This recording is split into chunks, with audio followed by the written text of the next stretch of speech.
已在塵裏夢煙，我仍要辨識真言。宗教是神意術天，但現實裏崛起挑戰。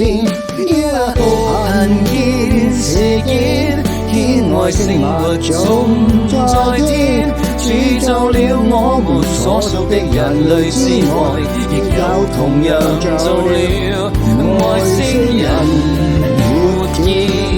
不會話神意活偏，睇聖經明白真言，主要不述全部事件，讓人類知和黑之言，宗教在神意活現，通話的途徑接天，主要的就是人類要做到敬他、愛他、信他，無質疑實踐。